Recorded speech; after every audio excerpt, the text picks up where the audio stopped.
मैं हूं Deepika and welcome to कानूनी सोच। दोस्तों, आज हम आप लोगों के लिए हाई कोर्ट का एक बहुत ही अहम जजमेंट लेकर आए हैं। ये जजमेंट है दोस्तों डाइवोर्स के ऊपर। जनरली दोस्तों हमारे पास बहुत सारे केसेस आते हैं जहां पति प्रताड़ित होते हैं और वो ये कहते हैं कि भाई मुझे अपनी वाइफ के साथ नहीं रहना, कि मैं उससे कैसे पीछे छुड़ाऊँ, क्या मेरे को डाइवोर्स फाइल करना चाहिए। तो बहुत सारी क्वेरीज हस्बैंड के मन में रहती हैं। अब दोस्तों, अगर आपको डाइवोर्स के लिए जाना है तो उसके लिए आपको एक कोई ना कोई स्ट्रॉन्ग ग्राउंड चाहिए जिसे आप कोर्ट में प्रूव कर सकें और जिसके आधार पर आपको आसानी से डाइवोर्स मिल जाए। अब जब कोई डाइवोर्स का ग्राउंड नहीं मिलता तो एक ग्राउंड बचता है हमारे पास क्रूएल्टी का।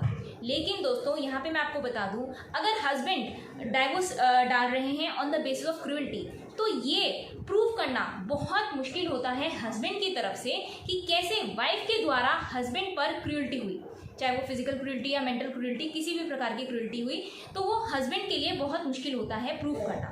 तो ये कई बार ऐसा हो जाता है कि हस्बैंड की पिटीशन रिजेक्ट हो जाती है, वो कोर्ट में केस हार जाते हैं।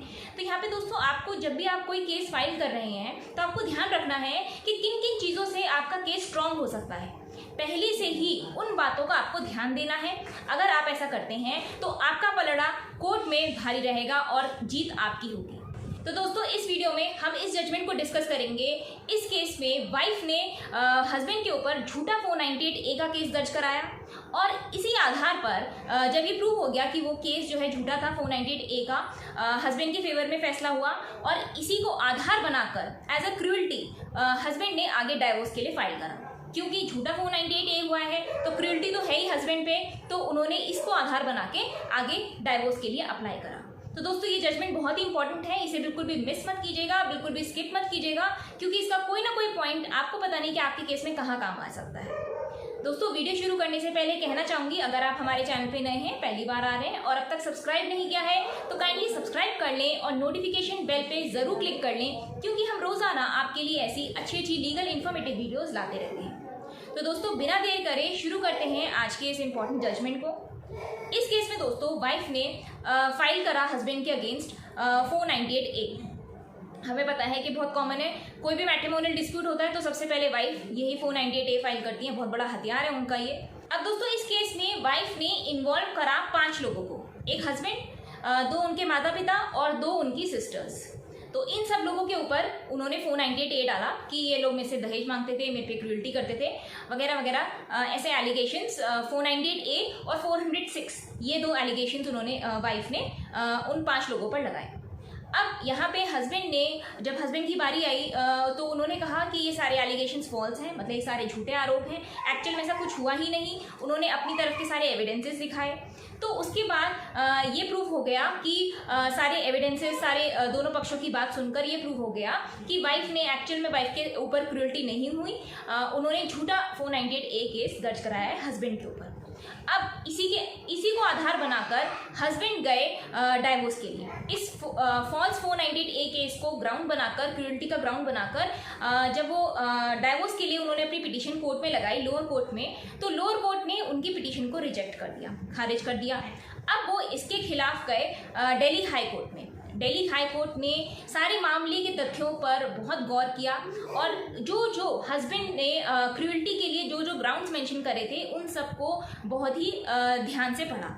अब दोस्तों ये जो ग्राउंड्स हैं ये बहुत ही कॉमन है, जब भी हस्बैंड क्रूएल्टी के बेसिस पे डाइवोर्स फाइल करते हैं तो ये मोस्टली यूज होते हैं। तो यहाँ हम एक एक करके डिस्कस करेंगे इन ग्राउंड्स को, तो आप भी इन ग्राउंड्स पे बहुत ही ध्यान दीजिएगा कि क्या पता आप इन्हें अपनी पिटीशन में यूज कर लें, या अगर आपसे पिटीशन में आपकी कोई गलती हो रही है तो वो भी आपको पता चल जाए कि एक्चुअल में क्रूएल्टी के ग्राउंड्स क्या क्या हो सकते हैं, आपको आइडिया लग जाएगा। तो दोस्तों सबसे पहला ग्राउंड था कि हस्बैंड ने मेंशन करा अपने पिटीशन में कि उनकी वाइफ ने कॉ सेल में उनके खिलाफ कंप्लेंट दर्ज कराई और बाद में वाइफ ने कॉ सेल से अपनी कंप्लेंट वापस ले ली। अब यहाँ पे हस्बैंड का कहना था कि अगर उनका केस सच्चा था, वाइफ का केस सच्चा था, तो उन्हें अपनी कंप्लेंट कॉ सेल से वापस नहीं लेनी चाहिए थी। अब यहाँ पे हस्बैंड पर क्रूएल्टी हुई कैसे, क्योंकि उन्हें कॉ सेल में जाना पड़ता था डेट्स पर, जब भी डेट्स लगती थी उनका टाइम वेस्ट हुआ। तो ये सारी चीज़ें उन्होंने इस ग्राउंड में मेंशन करी। ये जो आपका पहला ग्राउंड हो गया क्रूएल्टी का। इसका अगला पॉइंट, हस्बैंड ने कहा एक बार घर पे जब गेस्ट्स आए, उनके घर में मेहमान आए, तो वाइफ को चाय बनाने के लिए कहा गया, लेकिन उन्होंने चाय बनाने के बजाय गेस्ट्स का आदर करने के बजाय वहाँ पे एक सीन क्रिएट करा, मतलब कि मिसबिहेव करा, बुरा बर्ताव किया, वहाँ पे लड़ाई झगड़ा किया, गाली गलौज वगैरह की, इस तरह से उन्होंने मिसबिहेव किया मेहमान के सामने। इसके बाद उन्होंने कहा कि जब भी हस्बैंड की माता हस्बैंड की वाइफ को कपड़े धोने के लिए कहती थी, तो वो वहाँ पे भी उनके साथ गाली गलौज करती थी, उनके साथ मिसबिहेव करती थी, बदतमीजी करती थी, बुरी तरह से उनके साथ पेश आती थी। इसके बाद अगला पॉइंट उनकी पिटीशन में ये मेंशन था कि एक बार वो मार्केट से वापस आई घर पे और वो इतने गुस्से में उन्होंने अपना मंगलसूत्र निकाल के हस्बैंड के मुंह पे मारा और ये कहा कि मुझे तुम पसंद नहीं हो। और उसके बाद उन्होंने वाइफ ने 498A और 406 ये धाराएं लगाकर अपने ससुराल के 5 लोगों को इन्वॉल्व कर लिया इन झूठे केसेस में। एफआईआर दर्ज होने के बाद पुलिस ने हस्बैंड को और हस्बैंड के पिता को बिना किसी इंफॉर्मेशन के अरेस्ट कर लिया। उन्हें यहाँ तक कि एंटीसिपेटरी बेल तक का मौका नहीं दिया गया। तो मतलब कि उन्होंने रूल्स के अगेंस्ट जाकर उन 2 लोगों को गिरफ्तार कर लिया। उन्हें जेल में रहना पड़ा, हस्बैंड और उनके पिताजी को। हस्बैंड के पिताजी की सरकारी नौकरी थी, वो गवर्नमेंट एम्प्लॉय थे और जैसे उनकी अरेस्टिंग हुई तो उन्हें जॉब से भी सस्पेंड कर दिया गया। अब दोस्तों इन सब से हम समझ सकते हैं कि उनकी फैमिली की रेपुटेशन पर कितना फर्क पड़ा होगा, क्योंकि अरेस्ट होना, जेल में कुछ भी समय आप बिता रहे हैं, उसके बाद आप वापस आ रहे हैं, तो लोगों का नज़रिया आपकी तरफ कुछ और ही रहता है। अरेस्टिंग की वजह से जॉब भी चली जाती है, तो वो मेंटल प्रेशर अलग। हालांकि यहाँ पे हस्बैंड और उनके घर वालों का कोई दोष ही नहीं था, वो निर्दोष थे, उन्होंने कोई क्रूरटी नहीं करी थी अपनी तरफ से वाइफ के ऊपर। लेकिन तब भी आपसी मतभेद में वाइफ ने इतना बड़ा कदम उठाया और घर वालों को फंसाकर उन्हें जेल पहुंचा दिया। तो इस तरह से क्रूरटी हुई हस्बैंड पर और उनके घर वालों पर। तो हाई कोर्ट ने इन सब चीज़ों को एनालाइज करा, ये सारी चीज़ें देखी, ये भी देखा कि लोअर कोर्ट ने किस बिहाफ पर, किस बेसिस पर अपना फैसला दिया, ये क्रूरटी के सारे ग्राउंड्स देखे, इन सारे तथ्यों पर गौर किया। अब दोस्तों जब भी कोर्ट में केस चल रहा है, तो मैंने आपको पहले भी अपनी वीडियोस में कहा है कि आपके लॉयर की प्रेजेंटेशन का बहुत फर्क पड़ता है। इस तरह से आपका लॉयर आपके केस को कोर्ट में प्रेजेंट कर रहा है, वो चीज़ बहुत मायने रखती है। अब यहाँ पे दोस्तों गवाही के बाद जब क्रॉस एग्जामिनेशन होता है, तो वकील की क्षमता होती है कि वो कितना कुछ सामने वाली पार्टी से अपने फेवर में बातें निकलवा सकते हैं। ये चीज़ आपके केस के लिए बहुत इंपॉर्टेंट होती है। जितनी बातें आपके फेवर में निकल के आएंगी, उतने ज़्यादा चांसेस हो जाते हैं आपके केस जीतने के। तो इस केस में यही हुआ। यहाँ पे जो हस्बैंड की तरफ से लॉयर था, उन्होंने गवाही के बाद जो क्रॉस एग्जामिनेशन होते हैं, उसमें वाइफ से बहुत सारी चीज़ें अपने फेवर में निकलवाई। वहाँ पे वाइफ ने खुद एक्सेप्ट किया कि भाई मैंने 498A 406 डाला, और पुलिस ने तुरंत एफआईआर दर्ज करने के बाद बिना किसी इंफॉर्मेशन के पति को और उनके पिताजी को अरेस्ट कर लिया रूल्स के अगेंस्ट जाकर। तो बहुत सारी चीज़ें वाइफ से लॉयर ने क्रॉस एग्जामिनेशन में निकलवा ली। तो ये चीज़ बहुत ही इंपॉर्टेंट रोल प्ले करा इसने इस केस को जीतने में हस्बैंड की तरफ से। तो यहाँ पे हाई कोर्ट ने इन सब चीज़ों को देखा और ये भी कहा कि लोअर कोर्ट ने इस लीगल पर्सपेक्टिव पर गौर नहीं किया कि किस तरह से क्रूरटी की गई है वाइफ के द्वारा हस्बैंड पर और उसके परिवार वालों पर।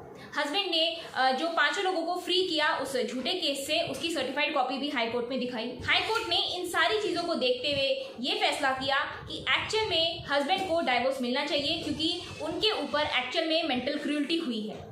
किस तरह से वाइफ ने ये झूठा 498A का केस डाला और किस तरह से उनकी अरेस्टिंग हुई। तो ये सारी चीज़ें देखकर और अपने क्रॉस एग्जामिनेशन में वाइफ खुद एक्सेप्ट कर रही हैं कि उन्होंने 498A और 406 डाला। तो ये सारी चीज़ों को मद्देनजर रखते हुए हाई कोर्ट ने पति के फेवर में फैसला किया और उन्हें डाइवोर्स ग्रांट किया। तो दोस्तों ये हस्बैंड के लिए बहुत ही इंपॉर्टेंट जजमेंट है। अगर आपकी सिचुएशन इस केस से रिलेटेड है तो आप इस जजमेंट को अपनी पिटीशन के साथ लगा सकते हैं, इससे आपका केस बहुत मजबूत हो जाएगा। तो इस जजमेंट की पार्टीज थी अजीत पवार वर्सेस बबीता। इस जजमेंट का लिंक मैं डिस्क्रिप्शन बॉक्स में दे दूंगी। अगर आपको लगता है कि जजमेंट आपके काम का है तो आप इस जजमेंट को पढ़कर इसे डाउनलोड करके अपनी पिटीशन में लगा सकते हैं।